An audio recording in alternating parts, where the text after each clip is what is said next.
Puji nama Tuhan. Shalom saudara. Ada sukacitanya hari ini? Pasti selalu ada, amin. Pagi ini kita mau datang sama Tuhan, kita siapkan hati kita, rasa syukur kita yang terbaik bagi Tuhan kita. Karena pagi ini kita akan beribadah kepada Tuhan, amin.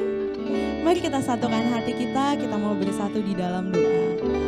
Terima kasih Tuhan Yesus, kami kembali mengucap syukur di hadapan-Mu Bapa. Pagi yang indah ini Tuhan, bukan pagi yang biasanya Tuhan.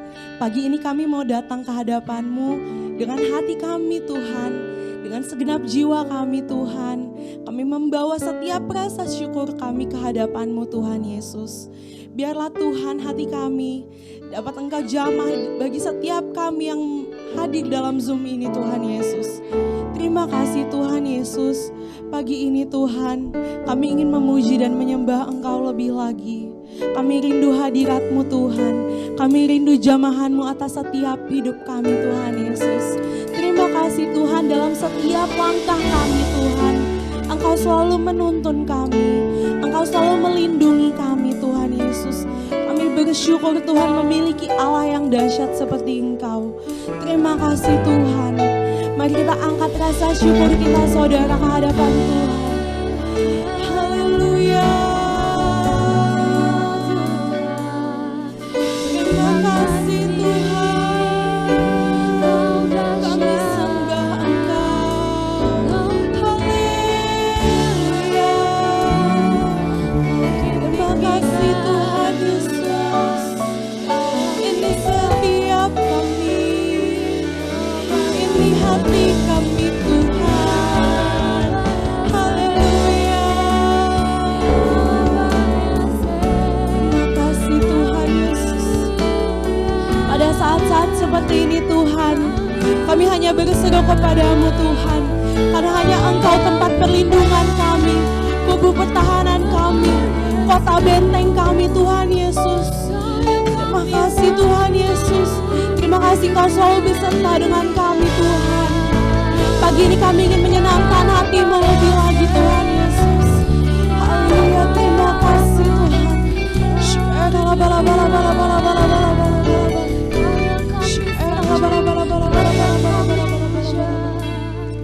Haleluya Tuhan Yesus. Oh Yesus Tuhan. Biar Engkau selalu menjadi penolong dalam hidup kami Tuhan. Kau Tuhan, penolong dalam hidupku.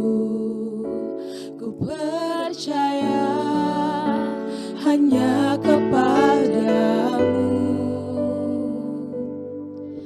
Kau pegang tanganku dan tuntun langkahku. Yesus, Kau perlindunganku. Kau Tuhan, kekuatan dalam hidupku, penolongku dalam kesesatan. Kau gunung batuku dan pertahananku.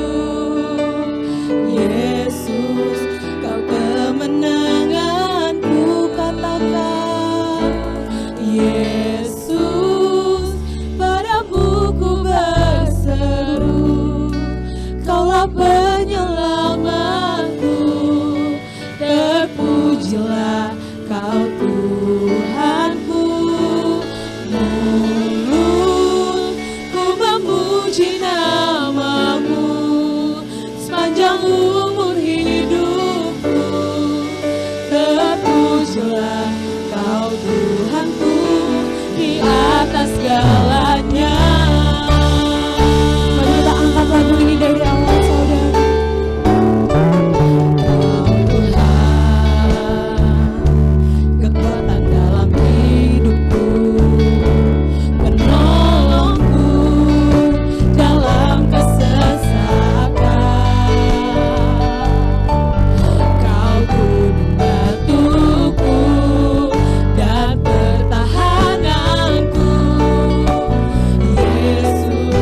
kami Tuhan Yesus.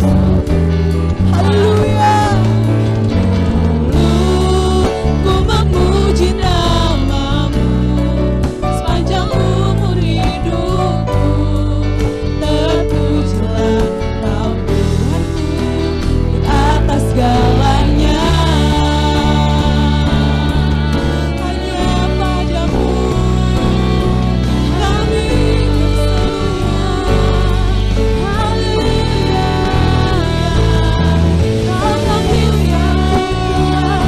sumber pertolongan. Kami memuji Engkau saja Tuhan Yesus. Ini penyembahan setiap kami Tuhan. Kami menyenangkan hati-Mu lebih lagi Tuhan Yesus.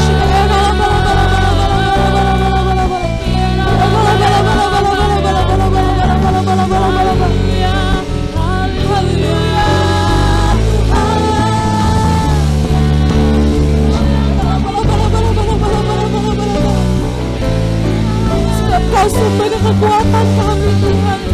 Kau sumber kehidupan kami. Oh haleluya Tuhan Yesus.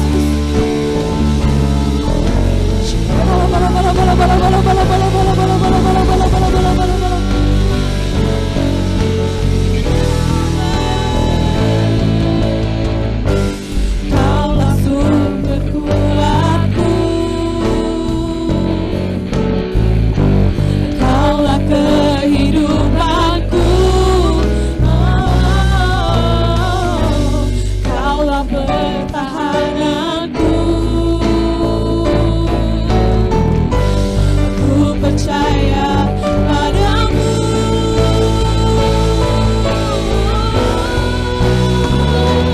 Yesus, padamu ku berseru.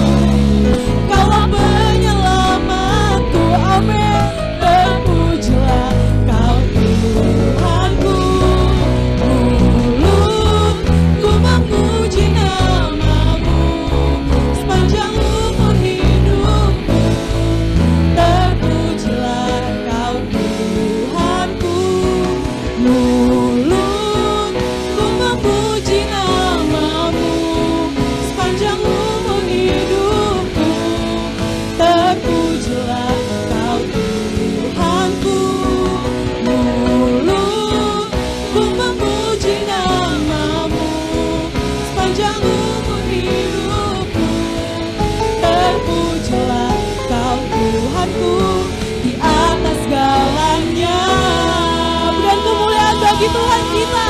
Sorakan haleluya. Haleluya.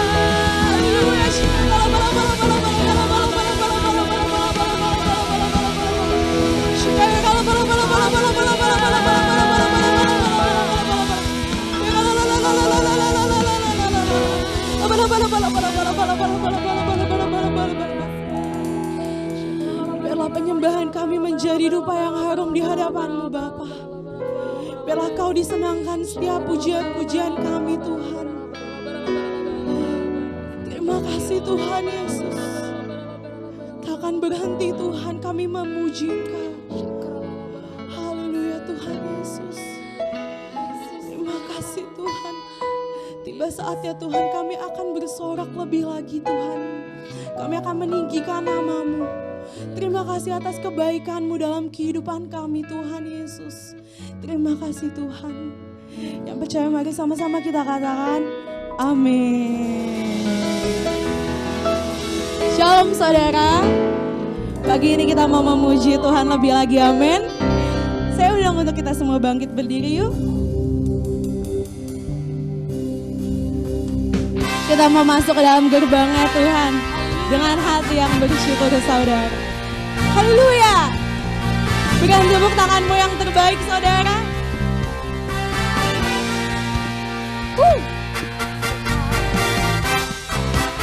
Yes. Haleluya.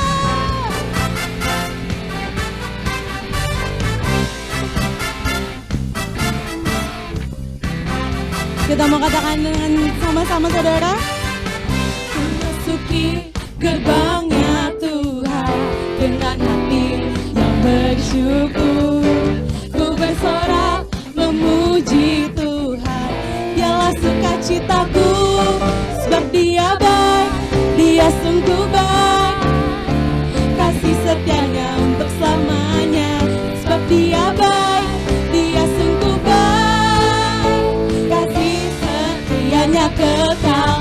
Dia baik, Dia sungguh baik, kasih setianya untuk selamanya. Sebab Dia baik, Dia sungguh baik, kasih setianya kekal selamanya. Haleluya. Baik, kami nyanyikan pujian kami hanya bagi-Mu Tuhan Yesus. Katakan saudara, ku nyanyikan pujian bagi Dia dengan hati yang bersyukur. Ku rasakan kebaikannya di sepanjang hidupku. Sebab Dia baik, Dia sungguh baik, kasih setianya untuk selamanya. Sebab Dia baik, Dia sungguh baik, kasih setianya kekal. Sebab Dia baik, amin. Kasih setianya untuk selamanya. Sebab Dia baik, Dia sungguh baik, kasih setianya kekal. Kasihnya tak pernah berubah, dulu sekarang dan selamanya. Terpujilah Tuhan, terpujilah Yesus, terpujilah Tuhan, terpujilah Yesus, terpujilah Tuhan, terpujilah Yesus. Sebab Dia baik, Dia sungguh baik, kasih setianya untuk selamanya. Sebab Dia baik, Dia sungguh baik, kasih setianya kekal. Sebab Dia baik, Dia sungguh baik, amin, kasih setianya untuk selamanya. Sebab Dia baik, Dia sungguh baik, kasih setianya kekal, kasih setianya kekal, kasih setianya kekal selamanya. Haleluya. Silakan haleluya. Sebab Dia baik dan teramat baik dalam kehidupan kita, amin. Haleluya. Yes. Amin. Bersukacita saudara. Pasti ya kita bersukacita, tubuh kita panas memuji Tuhan, amin. Saya persilakan untuk kita semua duduk kembali. Ngapain sih Erin? Kita mau siapkan hati dan pikiran kita. Kita mau menerima setiap firman Tuhan dalam kehidupan kita. Biarlah firman ini tertanam dalam tubuh kami Tuhan, dalam hati dan pikiran kami, dan menjadi rema dalam kehidupan sehari-hari, sehingga kami bisa menjadi terang dan garam-Mu Tuhan Yesus.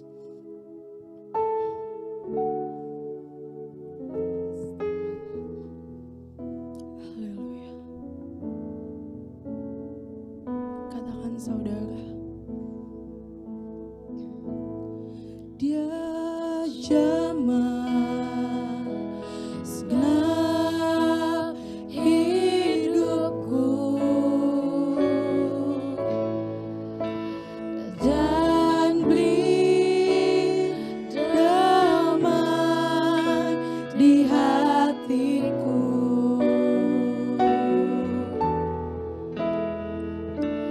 Semua tak berubah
Ya jamaah, haleluya. Ya jamaah, mari Tuhan Engkau mau jamah setiap umat-Mu pada pagi ini. Kuasa Roh Kudus menjangkau setiap umat-Mu dimanapun berada. Haleluya. Berikan kami damai-Mu, berikan kami kasih-Mu, berikan kami kuasa-Mu ya Tuhan. Terima kasih Tuhan. Semua berubah dan aku dan Yesus jamah ku jadi baru. Yesus jamah ku jadi baru. Yesus jamah ku jadi baru. Haleluya. Yesus jamah ku jadi baru. Haleluya. Kebutuhan kami yang terutama adalah jamahan Tuhan untuk menolong kami dan menopang kami di masa yang sulit, masa yang sukar yang dihadapi bukan hanya saja bangsa kami, tapi bangsa-bangsa sedang menghadapinya. Tapi kami tidak pernah gentar dan takut karena kami merasakan jamahan Tuhan. Kami merasakan tangan Tuhan lebih hebat daripada kesulitan. Tangan Tuhan lebih dahsyat daripada persoalan-persoalan kesusahan dunia. Itu sebabnya jamalah kami terus. Roh Kudus bekerja bagi kami. Bapa yang baik, sebentar kami akan terima firman Tuhan. Kami mohon tolong kami supaya lewat firman-Mu kami diteguhkan. Lewat firman-Mu kami Tuhan disegarkan. Lewat firman-Mu kami melihat jalan keluar pada masa-masa yang sukar ini. Terima kasih Tuhan, terpujilah Engkau. Sebentar kami terima firman-Mu. Tuhan tolong, Tuhan berkati kami. Berfirmanlah ya Tuhan, sebab kami telah siap untuk mendengarkan-Mu. Di dalam nama Tuhan Yesus Kristus. Haleluya. Sama-sama kita berkata, amin. Haleluya, puji Tuhan. Tuhan kita adalah Tuhan yang dahsyat, Tuhan yang luar biasa. Dia adalah Tuhan yang tidak pernah berubah. Janji-janji yang dijanjikannya itu tidak berubah karena situasi kesulitan dan kesukaran yang ada. Kalau andai kata janji Tuhan itu berubah karena kesulitan, berarti dia bukan Tuhan. Dia cuma sebatas manusia biasa yang janjinya bisa berubah. Tapi saya percaya bahwa janji Tuhan itu tidak pernah berubah.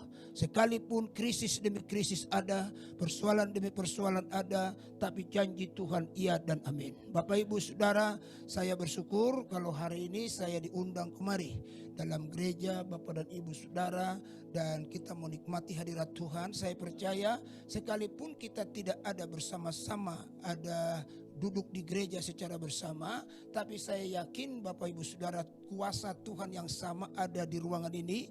Kuasa Tuhan yang sama juga dia ada di ruangan di mana Bapak dan Ibu Saudara mengikuti ibadah hari ini. Nah, hari ini saya akan berbicara tentang saya akan bicarakan tentang mengubah krisis menjadi kelimpahan. Jadi ini yang kita bicarakan. Mengubah krisis menjadi kelimpahan. Tadi saya sudah katakan bahwa Allah yang kita sembah itu, dia adalah Allah yang tidak pernah berubah janji. Janjinya untuk memberkati kita tidak akan pernah dapat dihalangi oleh karena kesulitan. Coba kita lirik sedikit sejenak tentang pada waktu Nabi Elia ada dalam masa kesukaran, lalu dia ada di Sungai Kerit. Waktu dia ada di Sungai Kerit itu masa kering, masa susah, masa sulit. Lalu apa yang dikatakan? Aku akan perintahkan burung gagak akan mengantar daging. Nah saudara, saya baca-baca berbagai macam tulisan, burung gagak itu adalah pemakan daging. Burung gagak itu pemakan daging. Tapi Tuhan yang perintahkan dia untuk mengantar daging kepada Elia. Lalu apa yang terjadi? Waktu Tuhan pakai burung gagak itu, daging itu sampai. Kalau coba kita mikir, dia kan pemakan daging. Harusnya dagingnya dimakan dulu, dia nggak mikirin Elia. Tapi kalau Tuhan yang sudah menyuruh, tidak ada yang dapat membatalkan apa yang keluar dari bibir lidah Allah. Maka itu sebabnya jemaat terkasih, kita nggak perlu ragu akan kesulitan dan kesukaran hari ini. Tuhan akan bisa tolong kita dan bantu kita dengan berbagai macam caranya. Lalu dari situ Elia disuruh untuk pergi. ke janda di Sarpat. Bayangkan saja, diperintahkan Elia pergi ke Sarpat. Aku akan suruh di situ seorang janda yang akan memberikan kau makan. Bayangkanlah, janda di Sarpat bukan janda kaya, janda miskin, janda yang susah. Alkitab berkata dia cuma punya sedikit minyak di buli-buli dan sedikit tepung di tempayan. Lalu itu yang dipakai Tuhan untuk memberkati hambanya. Masa sukar, masa sulit, masa kering. Nah, lalu Bapak Ibu Saudara, ketika dia sampai di situ, Elia langsung berkata, tolong berikan aku air. Lalu sejanda ini kalau cuma air mah dikasih. Waktu dikasih airnya, Nabi Elia dia bilang begini, ini bukan cuma air, tapi berikan juga aku roti bundar. Dan usahakan buat aku lebih dahulu, baru kau dan anakmu akan makan. Lalu di situ komentar daripada seorang janda, dia berkata begini, Tuanku Nabi, bahwa aku datang kemari untuk mengumpulkan ranting-ranting. Untuk itu aku akan pulang dan mengolah makanan. Sedikit tepung di tempayan dan sedikit minyak di buli-buli. Habis itu aku olah, kami makan, dan habis itu kami mati. Konsep berpikirnya dia akan mati. Karena apa? Ya cuma dia lihat itu saja yang ada pada tangan. Yang bernama tepung dan juga yang bernama minyak. Tetapi saudara yang kira sama Tuhan, Nabi Elia berkata begini, udah kasih saja saya apa yang saya katakan, lakukan saja. Nanti kamu akan melihat bahwa tepung di tempayan dan minyak di buli-buli tidak akan habis sampai masa kering ini selesai. Lalu apa yang dilakukan oleh seorang janda, dia yang dikerjakan. Diberikan kepada seorang nabi ini, lalu setelah itu apa yang terjadi saudara? Sampai masa musim kering itu habis, maka tepung di tempayan dan minyak di buli-buli tidak habis. Berarti Tuhan Allah tidak akan pernah untuk melupakan apa yang dijanjikannya. Apa yang keluar dari bibir lidah Allah itu pasti jadi. Nggak pernah itu batal, nggak pernah gagal saudara. Yuk kita berkata ini udah 1 tahun nih masa pandemi. Kita punya kesulitan nih, punya kesukaran. Jangan berbanyak bersungut, jangan berbanyak mengeluh. Berbanyak bersyukur, di dalam syukurmu Allah akan memeliharamu. Allah akan mengerjakan perbuatan-perbuatan yang besar. Perkara-perkara yang ajaib Tuhan akan kerjakan bagi kita. Maka oleh karena itu saya akan bacakan bagi kita beberapa ayat firman Tuhan yang akan memberkati kita. Mari kita akan buka dalam 2 Raja-Raja. 2 Raja-Raja pasal yang ke-4 ayat 1 sampai ayatnya yang ke-11. Ya, kita baca sampai ayatnya yang ke-7. Sampai ayat yang ke-7. Ya, saya akan bacakan bagi kita. Dalam perikopnya minyak seorang janda. Ya. Salah seorang dari istri-istri para nabi mengadukan halnya kepada Elisa sambil berseru, hambamu suamiku sudah mati dan engkau ini tahu bahwa hambamu itu takut akan Tuhan. Tetapi sekarang penagih hutang sudah datang untuk mengambil kedua orang anakku menjadi budaknya. Ayat yang kedua dikatakan di sana, jawab Elisa kepadanya, apakah yang dapat kuperbuat bagimu? Beritahukanlah kepadaku apa-apa yang kau punya di rumah. Berkatalah perempuan itu, hambamu ini tidak punya sesuatu apapun di rumah kecuali sebuah buli-buli berisi minyak. Ayat yang ketiga dia berkata, lalu berkatalah Elisa, pergilah mintalah bejana-bejana dari luar daripada segala tetanggamu, bejana-bejana kosong, tetapi jangan terlalu sedikit. Terus kemudian masuklah, tutuplah pintu sesudah engkau dan anak-anakmu masuk, lalu tuanglah minyak itu ke dalam segala bejana, mana yang penuh angkatlah. Pergilah perempuan itu daripadanya, ditutupnya lah pintu sesudah ia dan anak-anaknya masuk, dan anak-anaknya mendekatkan bejana-bejana kepadanya sedang ia terus menuang. Ayat 6, ketika bejana-bejana itu sudah penuh, berkatalah perempuan itu kepada anaknya, dekatkanlah kepadaku sebuah bejana lagi. Tetapi jawabnya kepada ibunya, tidak ada lagi bejana. Lalu berhentilah minyak itu mengalir. Ayat yang ke-7, kemudian pergilah perempuan itu memberitahukannya kepada abdi Allah. Dan orang itu berkata, pergilah, juallah minyak itu, dengarlah, bayarlah hutangmu, dan hiduplah dari lebihnya engkau serta anak-anakmu. Nah, inilah merupakan sebuah kisah seorang janda yang ada yang dikatakan di situ, seorang janda yang dia sudah ditinggalkan oleh suaminya.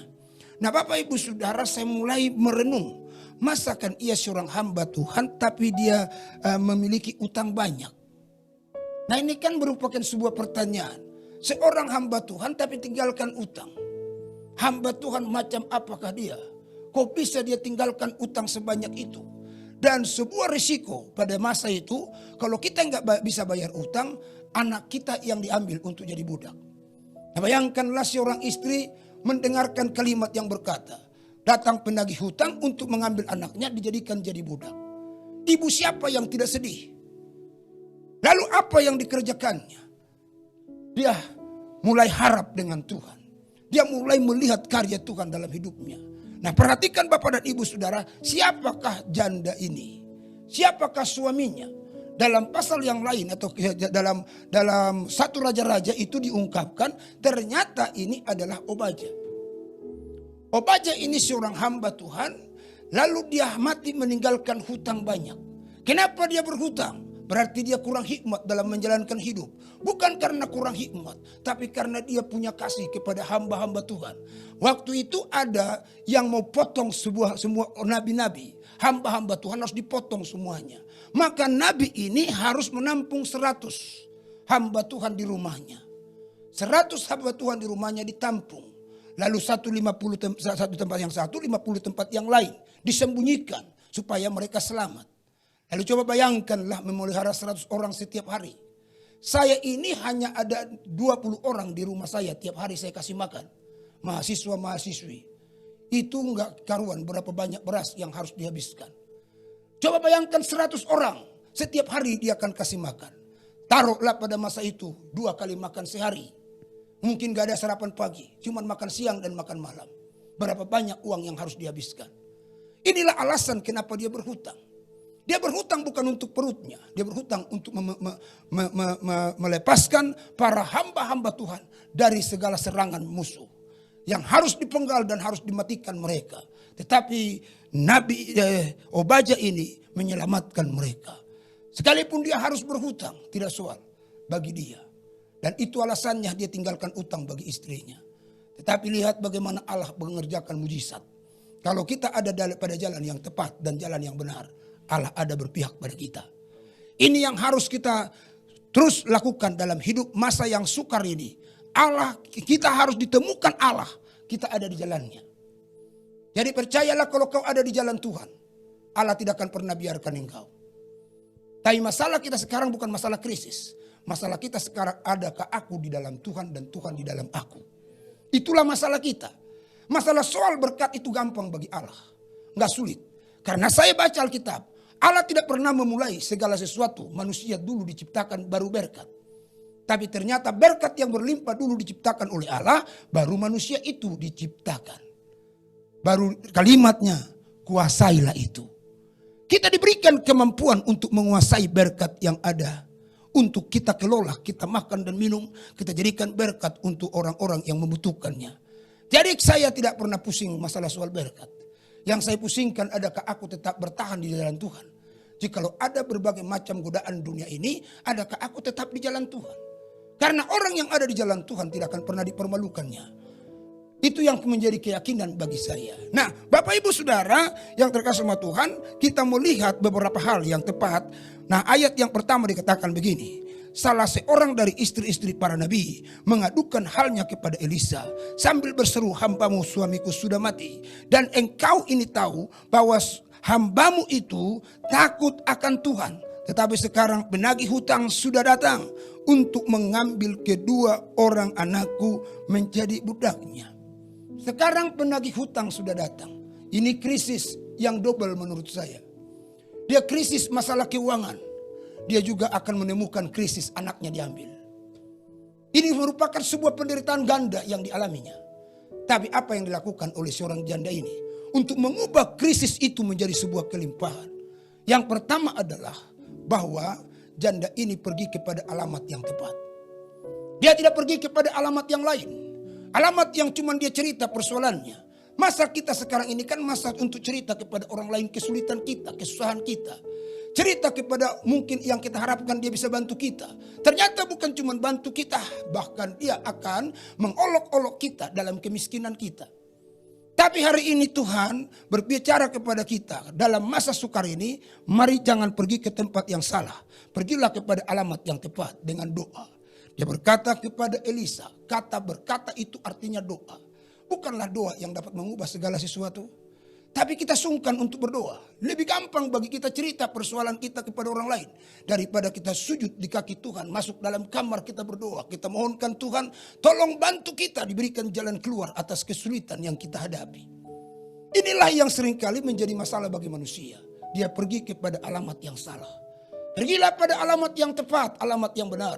Nanti baca di rumah. Dalam Yeremia pasal yang ke-33 ayat 3. Berserulah kepadaku, maka aku akan menjawab engkau. Ini janji Tuhan. Tuhan yang berjanji, dia bukan Tuhan yang pembohong, tapi dia Tuhan yang benar-benar apa yang keluar dari bibir lidahnya itu jadi.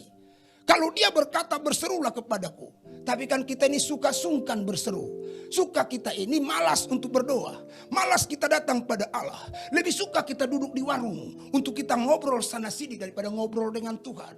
Ngobrol di depan rumah dengan tetangga kita tidak ada hasil. Cuman gosip yang ada membuat kita semakin jauh dari Tuhan.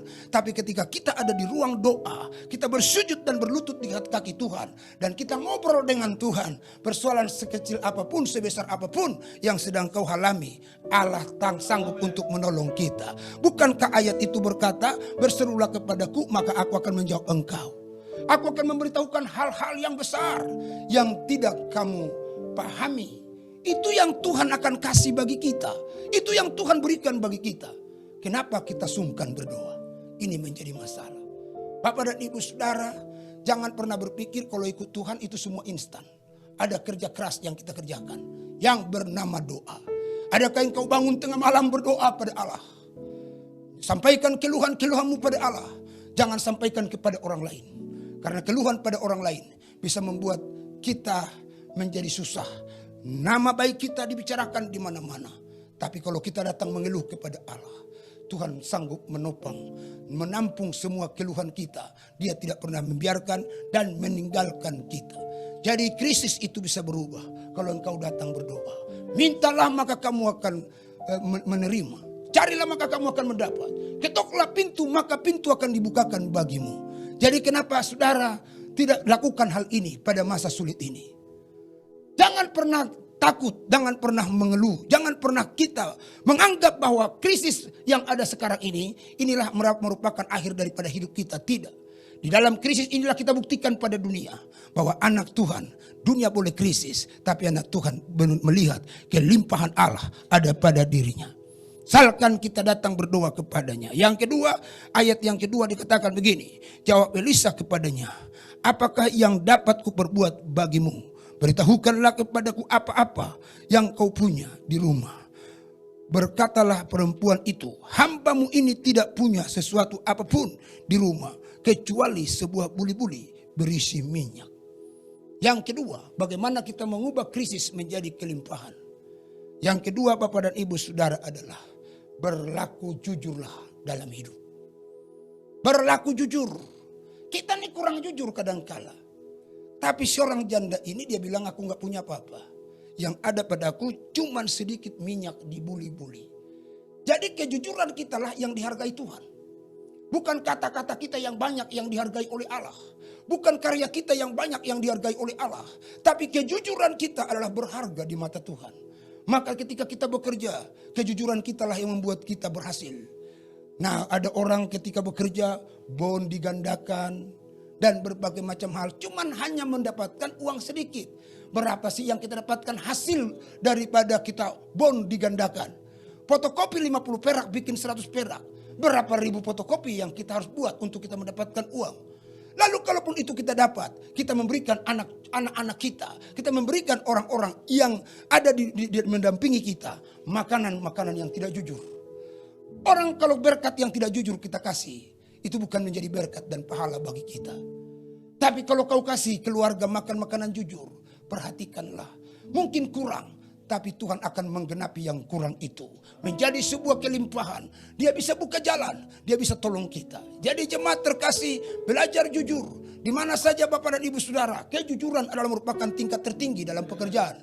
Cobalah kalau ada di dalam perusahaan. Bos kita akan mempercayakan kita. Kenapa? Karena kita jujur. Kadangkala bukan karena pintar kita.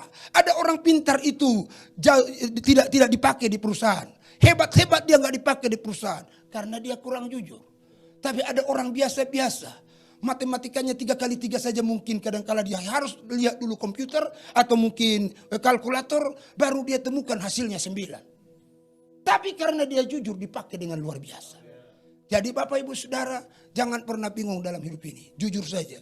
Jujur mempergunakan berkat yang ada. Jujur ketika kita dipakai di mana saja. Jujur itu merupakan kunci yang kedua. Ayat yang ketiga dia berkata, lalu berkatalah Elisa, pergilah mintalah bejana-bejana dari luar. Daripada segala tetanggamu. Bejana-bejana kosong. Tetapi jangan terlalu sedikit. Wah, luar biasa. Dikatakan apa? Pergilah. Mintalah bejana-bejana dari tetangga. Jangan terlalu sedikit. Kau punya utang banyak, harus dengan bejana yang banyak.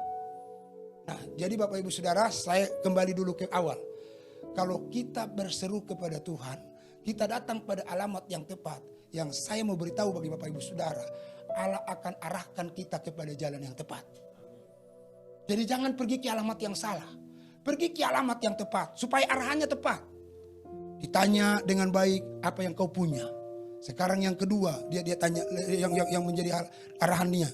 Kau pergi ambillah bejana-bejana dari tetangga. Jangan terlalu sedikit. Itu arahan dari Tuhan.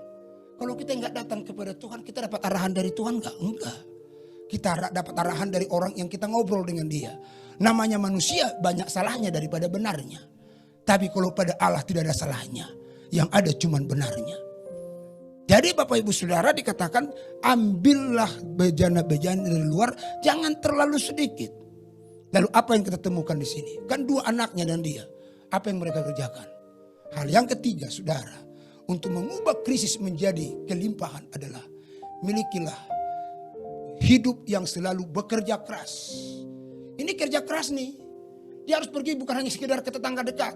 Tetangga jauh dia harus jalan untuk mendapatkan bejana-bejana. Dia kumpulkan semua bejana-bejana yang ada. Berarti ada kerja keras. Ini kita dikurang kerja keras. Kadangkala kita ini malasnya setengah mati. Orang sudah bangun pagi, kerja keras pertama doa. Itu yang harus jangan lupa. Tanda seorang pekerja keras di dalam Tuhan, dia tidak lupakan Tuhan, dia terus berdoa. Dia bangun tidur, dia tidak pegang handphone. Dia bangun tidur, dia tidak cari yang lain. Dia cari Tuhan dalam hidupnya. Ini pekerja keras. Lalu setelah itu apa? Dia bangun pagi. Dia langsung membenahi dirinya. Dia bereskan tempat tidurnya. Tapi orang-orang yang tidak kerja keras, tempat tidurnya harus mama papa yang bereskan. Kiranya Tuhan jauhkan itu dari kita semuanya. Bereskan tempat tidur, mulai bekerja dari rumah. Orang yang rajin di rumah, pasti dia rajin di perusahaannya. Dia harus begitu, Saudara. Jadi orang yang kerja keras itu dia rajin. Dia tidak mengenal lelah. Dia akan pergi ke kantor jauh sebelum jam kerja ada. Dia akan pulang. Setelah orang mungkin pulang, dia belum pulang. Wah, saya Bapak Ibu Saudara waktu saya bekerja, yang saya lakukan itu adalah saya harus datang lebih awal. Jadi saya bereskan meja di awal itu. Saya tidak curi jam kerja untuk membereskan meja. Sebelum jam kerja saya sudah bereskan meja. Bereskan segala sesuatu di kantor saya beresin. Nah, lalu nanti saya nggak bereskan pekerjaan itu. Biasanya kan orang kalau pekerja itu jam 4 menjelang jam 5 udah sibuk untuk membereskan semua meja-mejanya. Saya nggak lakukan itu. Jam kerja saya kerjakan full. Untuk bereskan meja saya pakai orang pulang saya bereskan meja. Ini namanya kerja keras. Waktu saya kerja gaji saya naik tiap bulan. Di mana ada karyawan gajinya naik tiap bulan. Tapi saya adalah karyawan yang naik tiap bulan. Walaupun dalam slip gaji nggak dibikin naik. Tapi dibikin bonus. Tiap bulan ada bonus. Tiap bulan ada bonus. Itu hasil kerja keras. Itu yang mengubah krisis menjadi kelimpahan. Jadi jangan bilang aku mau mengubah krisis jadi kelimpahan. Tapi doanya juga malas. Ya, orang ini bangun setelah orang pulang dari kantor. Dia tidur pada waktu orang pergi ke kantor. Ini orang malas nih. Ini orang pekerja keras gak begitu. Jadi Bapak dan Ibu Saudara, yang ketiga adalah bekerja keras. Ayat yang keempat. Kemudian masuklah, tuanglah, tutuplah pintu. Sesudah engkau dan anak-anakmu masuk, lalu tuanglah minyak itu ke dalam segala bejana. Mana yang penuh, angkatlah. Loh, cuman sedikit minyak dibuli-buli, ada banyak botol. Lalu Tuhan bilang, masuk ke kamar, tutup pintu, tuang aja. Coba secara pikiran manusia, sanggupkah kita melakukannya? Wah, bingung saudara. Ini cuma sedikit, ini banyak botol nih. Tetapi wanita ini tidak pusing kondisi minyak sedikit, dia tidak pusing banyak botol. Yang dia lakukan, percaya saja. Jadi mengubah krisis menjadi kelimpahan, milikilah hati yang percaya saja. Percaya Tuhan pasti tolong kita. Percaya Tuhan pasti buka jalan. Percaya pasti Tuhan bekerja lebih dahsyat daripada hari-hari sebelumnya. Percaya saja. Jangan pernah kita ragukan kehebatan Tuhan. Tetaplah percaya akan Tuhan. Di dalam tangan Tuhan segala sesuatu bisa jadi. Asalkan kau percaya padanya. Kalau dia berkata, orang lumpuh berjalan, buta melihat, tuli dengar, orang mati dibangkitkan, itu adalah Tuhan yang hebat, Tuhan yang ajaib. Asalkan kau percaya apa saja yang kau minta. Asalkan kau percaya kepada Yesus. Apa saja yang kau inginkan, Tuhan akan kabulkan, Tuhan kerjakan. Asal percaya sungguh. Jangan cuma percaya saja, tapi percaya sungguh.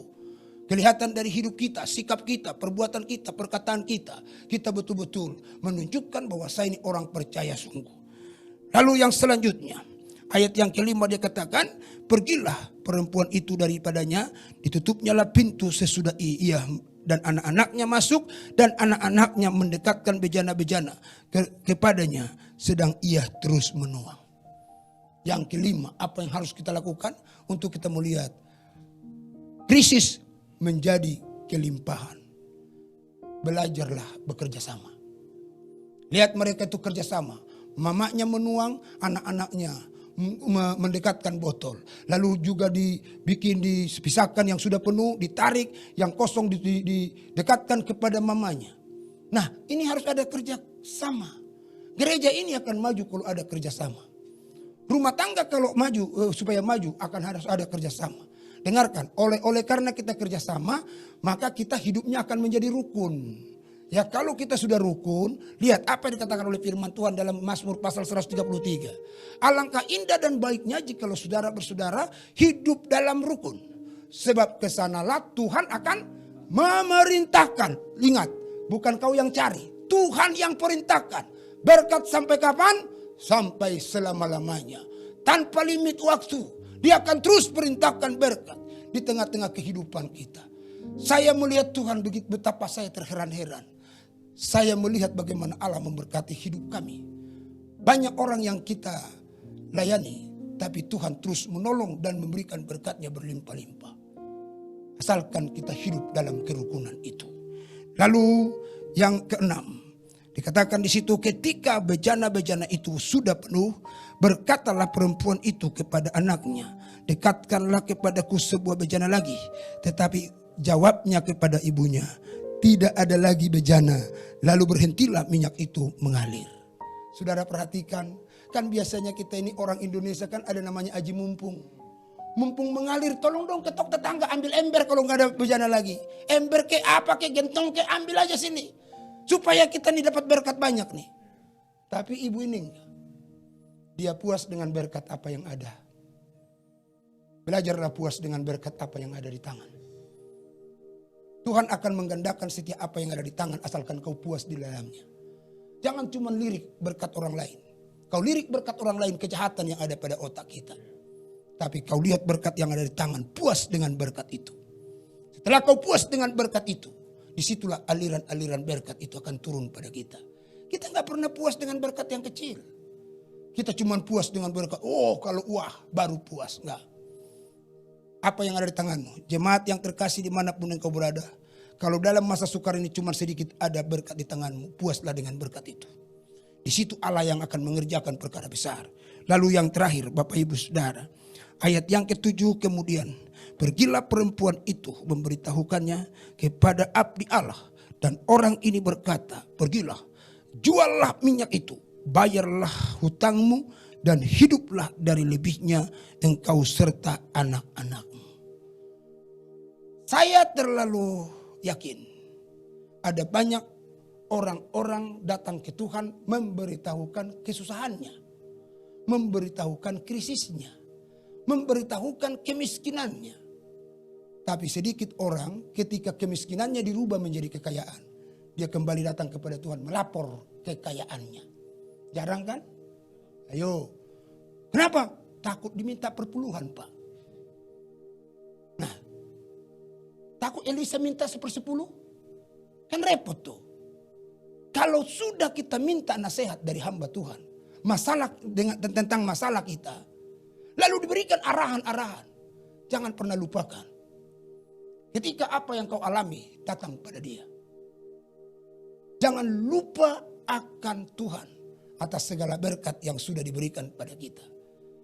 Lihat di sini dikatakan bahwa kemudian pergilah perempuan itu memberitahukannya kepada abdi Allah. Pergi kembali memberitahukan.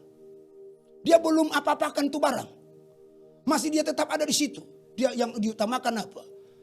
Yang pertama tadi masa dia sukar, dia yang diutamakan dia pergi kepada abdi Allah. Alamat yang tepat.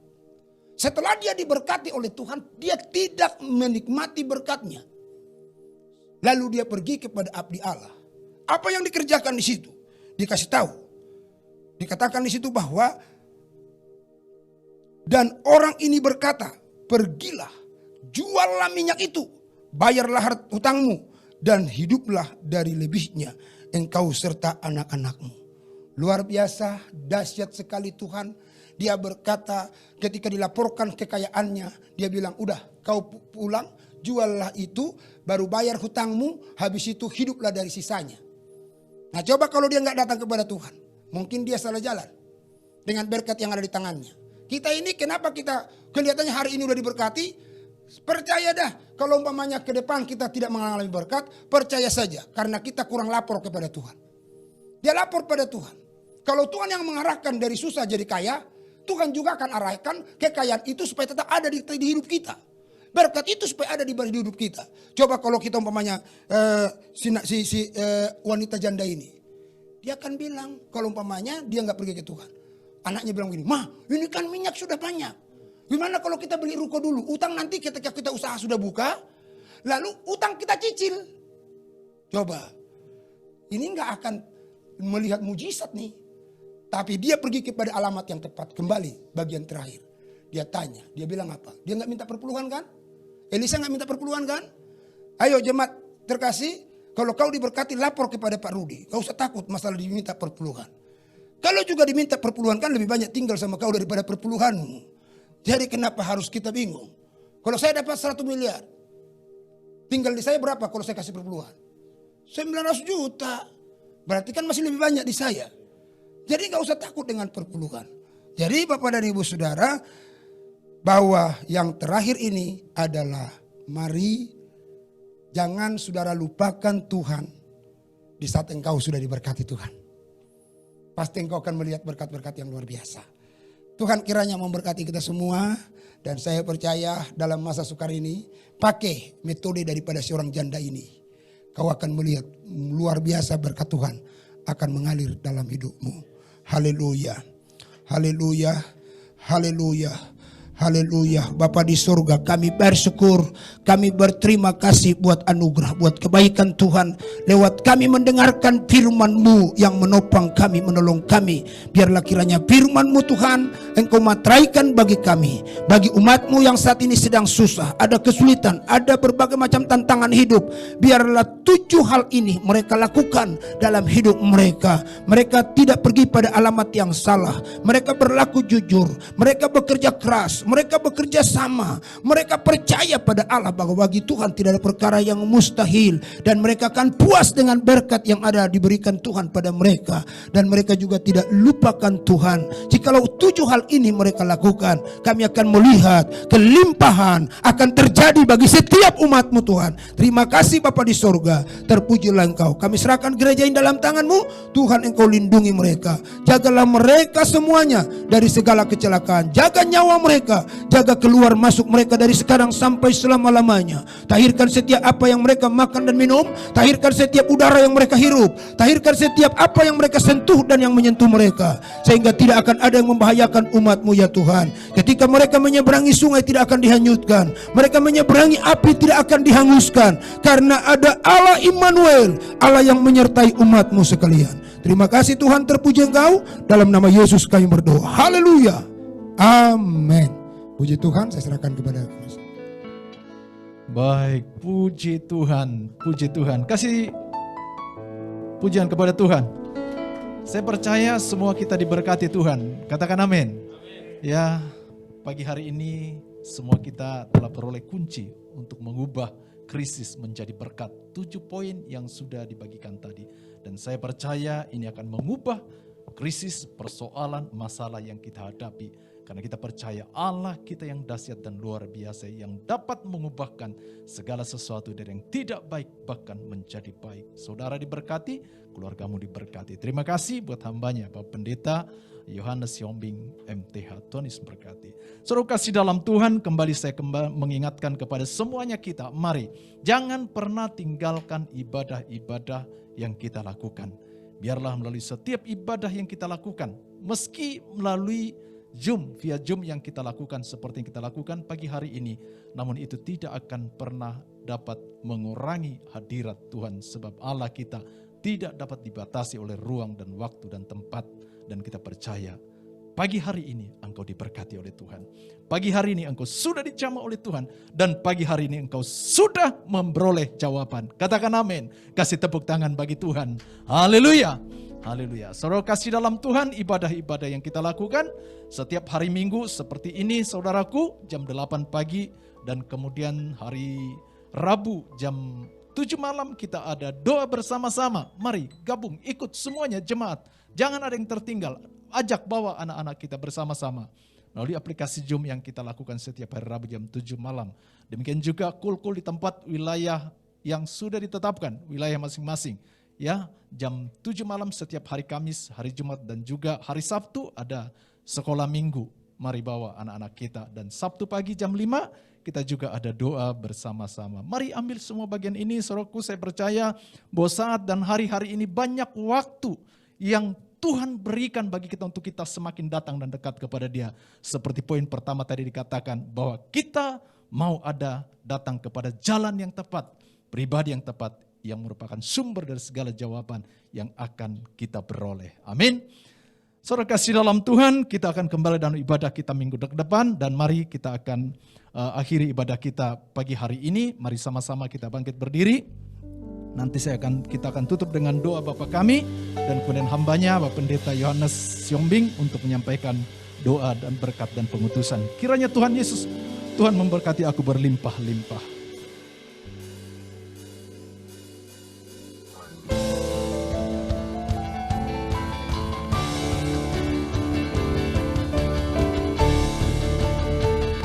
Kiranya Engkau memberkati aku berlimpah-limpah dan memperluas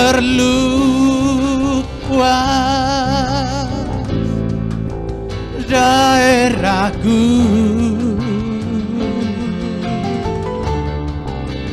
dan kiranya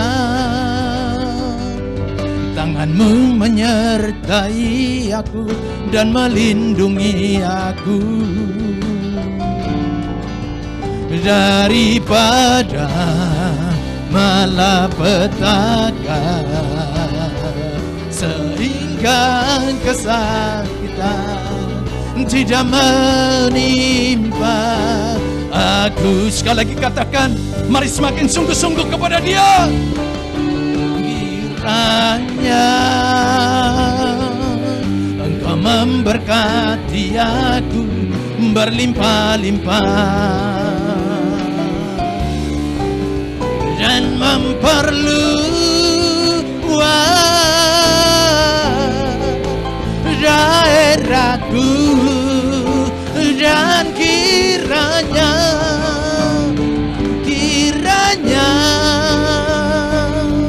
tangan Tanganmu menyertai aku dan melindungi aku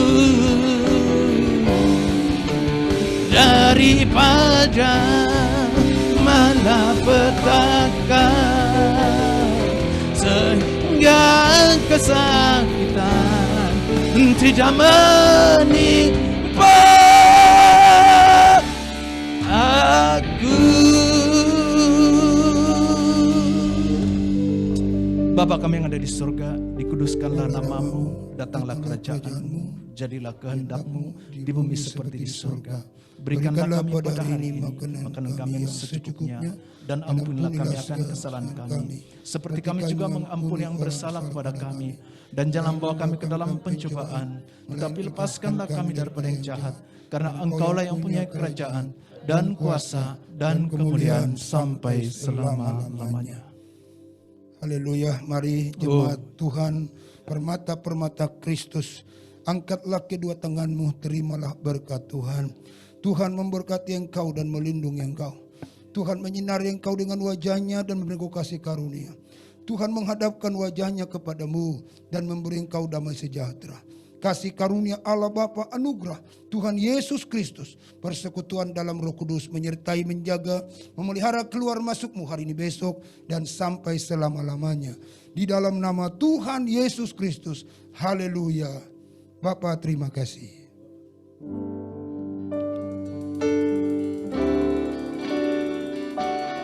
Bapa, terima kasih. Bapa, terima kasih. Bapa, di dalam surga ku berterima